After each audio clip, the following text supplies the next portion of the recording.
ତ ଦର୍ଶକ ବନ୍ଧୁ, ଏବେ ଏବେ ଆସିଲା ସାମ୍ନାକୁ ବହୁତ ବଡ଼ ଦୁଃଖ ଖବର କି ଅଚଳ ହୋଇଯିବ ଏଣିକି ଆପଣଙ୍କ ଆଧାର କାର୍ଡ଼।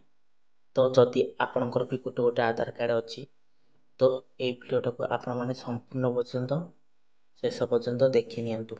କାହିଁକି ନା ଭବିଷ୍ୟତରେ ଅଚଳ ହୋଇପାରେ ଆପଣଙ୍କର ଆଧାର କାର୍ଡ଼। କି ସରକାର ଦେଲେ ଚେତାବନୀ, ଏହି ଲୋକମାନଙ୍କର ଅଚଳ ହୋଇଯିବ ଆଧାର କାର୍ଡ଼। ଶୀଘ୍ର କରାଇ ନିଅନ୍ତୁ ଏହି ଜରୁରୀ ଅପଡ଼େଟ୍। ତ ହ୍ୟାଲୋ ଫ୍ରେଣ୍ଡସ୍, ନମସ୍କାର, ଜୟ ଜଗନ୍ନାଥ। ମୁଁ ନୂଆ ଆପଣମାନଙ୍କୁ ସ୍ୱାଗତ କରୁଛି ଆଜିର ଆଉ ଏକ ନୂଆ ଅଧ୍ୟାୟରେ। ତ ଆଉ ଡେରି କାହିଁ କରିବା, ଚାଲନ୍ତୁ ଏବେ ଭିଡ଼ିଓଟାକୁ ଆରମ୍ଭ କରିବା। ତ ତା ପୂର୍ବରୁ ଆପଣମାନଙ୍କୁ ମୋର ଗୋଟେ ଛୋଟିଆ ରିକ୍ୱେଷ୍ଟ କି ଆପଣମାନେ ଯଦି ପ୍ରଥମ ଥର ପାଇଁ ଆମ ଚ୍ୟାନେଲକୁ ଭିଜିଟ୍ କରିଛନ୍ତି, ତାହେଲେ ଏବେ ହିଁ ଭିଡ଼ିଓକୁ ଗୋଟେ ଲାଇକ୍ କରିଦିଅନ୍ତୁ ଏବଂ ତା ସଙ୍ଗେ ସଙ୍ଗେ ମନୁଆ ନନା ମନି ଗାଇଡ଼ ଚ୍ୟାନେଲକୁ ସବସ୍କ୍ରାଇବ୍ କରି ପାଖରେ ଆସୁଥିବା ବେଲ୍ ଆଇକନର ଅଲ୍ରେ ସିଲେକ୍ସନ୍ କରିଦିଅନ୍ତୁ। ଆମେ ଯେତେ ସରକାର ଯୋଜନା ବିଷୟରେ ନୂଆ ଭିଡ଼ିଓ ଅପଲୋଡ଼ ତାହା ଆପଣମାନେ ସଙ୍ଗେ ସଙ୍ଗେ ପାଇପାରିବେ। ତ ଲାଇକ୍ ଆଉ କମେଣ୍ଟ ଆପଣମାନଙ୍କୁ ଅନୁରୋଧ ଦେବାକୁ, ଗୋଟେ କ୍ରିଏଟର କେତେ କଷ୍ଟ କରି ଆପଣଙ୍କ ପାଇଁ ଭିଡ଼ିଓ ବନଉଛି, ଆପଣ କ'ଣ ଗୋଟେ ଲାଇକ୍ ଆଉ କମେଣ୍ଟ ଦେଇପାରିବେ? ଆପଣମାନଙ୍କୁ ମୋର ଏହି ଛୋଟିଆ ରିକ୍ୱେଷ୍ଟ। ଏମିତି ଲାଇକ୍ କମେଣ୍ଟ ଦେବାକୁ ଭୁଲିବେ ନାହିଁ। ତ ଚାଲନ୍ତୁ ଏଇ ଆଧାର କାର୍ଡ଼ରେ କ'ଣ ନୂଆ ଅପଡ଼େଟ୍ ଆସିଛି ଆମେ ଏବେ ହିଁ ଜାଣିନେବା। So let's start. ତ ଦର୍ଶକ ବନ୍ଧୁ, ଆପଣମାନେ ଉପର ଥମ୍ବନେଲ୍ ଦେଖି ଅଲରେଡ଼ି ଜାଣିପାରିଥିବେ କି ଆଗାମୀ ପିଢ଼ି ପାଇଁ ଅଚଳ ହୋଇଯାଇପାରେ ଆପଣଙ୍କର ଆଧାର କାର୍ଡ଼। କ'ଣ ଆପଣ ଏଯାଏଁ ବି କରିନାହାନ୍ତି ଏହି ସବୁର ଅପଡ଼େଟ୍? ଯଦି ନା, ତେବେ ଅଚଳ ହୋଇପାରେ ଆପଣଙ୍କର ଆଧାର କାର୍ଡ଼। ସମସ୍ତ ସରକାରୀ ସୁବିଧାରୁ ଲାଭ ପାଇବାରୁ ଆପଣମାନେ ବଞ୍ଚିତ ରହିବେ କି ପାଇପାରିବେ ନାହିଁ। ହଁ ଆଜ୍ଞା, ଆଧାର କାର୍ଡ଼ ହିତାଧିକାରୀଙ୍କ ପାଇଁ ଆସିଲା ବହୁତ ବଡ଼ ଅପଡ଼େଟ୍। ସମୟ ଥାଉ ଥାଉ ହୋଇଯାଆନ୍ତୁ ସାବଧାନ, କରେଇ ନିଅନ୍ତୁ ଏହିସବୁ କାମର ସଠିକ୍ ପ୍ରଣାଳୀ, ନଚେତ୍ ଆପଣ ଭବିଷ୍ୟତରେ ବହୁତ ହଇରାଣ ହରକତ ହେବାର ଆଶଙ୍କା ମଧ୍ୟ ଦେଖାଯାଉଛି।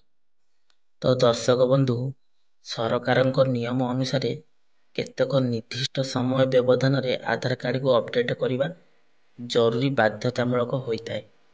ତେବେ ଯେଉଁମାନେ ଗତ 10 ବର୍ଷ ଧରି ଆଧାର କାର୍ଡ଼କୁ ଅପଡ଼େଟ୍ କରିନାହାନ୍ତି, ସେଇମାନଙ୍କର ହିଁ ଆଧାର କାର୍ଡ଼ ଅଚଳ ହୋଇଯାଇପାରେ। ତ ଦର୍ଶକ ବନ୍ଧୁ, ଚଳିତ ବର୍ଷ ଏପରି ବ୍ୟକ୍ତିମାନଙ୍କ ପାଇଁ ମାର୍ଚ୍ଚ 14 ତାରିଖ ଶେଷ ସମୟ ସୀମା ରହିଛି।